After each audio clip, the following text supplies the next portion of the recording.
Hello everyone. তো সেই দিন ছিল 23শে অক্টোবর, অর্থাৎ আমার জন্মদিনের দিন। দিদিরা রাত 12টার সময় আমাকে সারপ্রাইজ দিয়েছিল। জানি ভিডিওটা দিতে খুবই দেরি হয়ে গেছে, কারণ আমার টেস্ট এক্সাম চলছিল। আবার 23 তারিখেই ভাইফোঁটা ছিল। তো এখানে দেখতে পাচ্ছ দিদি রান্না করছে আর মাও রান্না করছে সাথে। এরপর আমি স্নান করে পুজো দিতে গেছিলাম উপরে। এরপর গোপালদের স্নান করিয়ে আমি রেডি করিয়ে দিয়েছিলাম। সবাই জানিও গোপুদের কেমন লাগছিল। আর সেই দিন ছিল বৃহস্পতিবার, তাই ঘটে স্বস্তিক চিহ্ন এঁকেছিলাম। তেমন একটা ভালো হয়নি, একটু বেঁকে গেছিল। তো এখানে বাবা ফুল কিনে এনেছিল, আর এগুলো আমাদের গাছের ফুল। এরপর ফুলগুলো দিয়ে সিংহাসনটা সাজিয়ে দিয়েছিলাম। এরপর নিচে এসে দেখি বাবা ফ্রাইড রাইস করছে।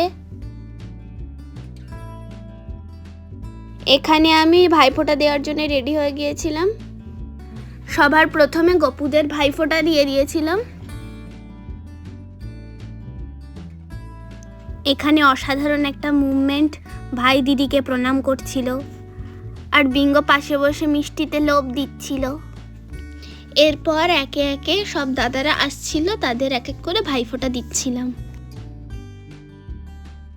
এখানে আমি চকলেটস পেয়েছি অনেকগুলো, ওই জন্য আমার মুখের হাসি একেবারে ফেটে বেরোচ্ছিল।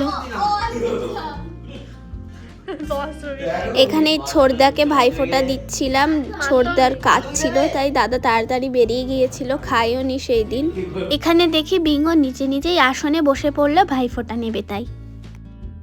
এখানে আমি ছোট দাদাকে বলছি আমাকে ভালো করে আশীর্বাদ দিতে। এরপর আমরা নিচে চলে এসেছিলাম, কিছু ছবি তুলছিলাম। এরপর আমাদের মধ্যে বুধো দাদা চলে এসছে আমাদের মধ্যে। আমরা ওকে সবাই ভালোবেসে ডাব বলে ডাকি। এখানে দাদাকে দেখে মনে হচ্ছে ও খুব সিরিয়াস, কিন্তু না, ও একদমই সিরিয়াস না। এরপর আমি কান্নাকাটি করছিলাম, দিদি আমাকে বকেছিল জন্মদিনের দিন, তাই এই জন্য আমি খাওয়ার ভিডিও তুলতে পারিনি, তাই নিজে নিজে তাড়াতাড়ি খেয়ে নিয়েছিলাম। তারপর আমি ঘুমিয়ে পড়েছিলাম।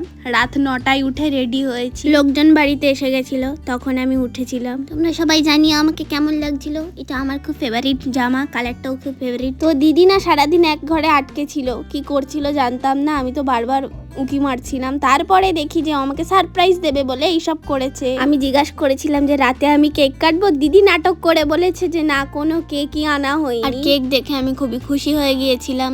আর এখানে এই ফ্লাওয়ার বুকেটা আমি দিদিকে অনেকদিন আগে থেকেই বলেছিলাম যে আমাকে বার্থডেতে একটা গিফট করিস, তো নিজে হাতে এটা তৈরি করে আমাকে গিফট করেছিল। এটাও আমাকে দিদি গিফট করেছিল, আর দাদারা মিলে আমাকে সারপ্রাইজ দিয়েছিল রাত 12টার সময়। এইগুলো বার্থডের কিছু পিক তোমাদের সাথে শেয়ার করলাম। সবাই জানিও কেমন লাগলো। Thanks for watching.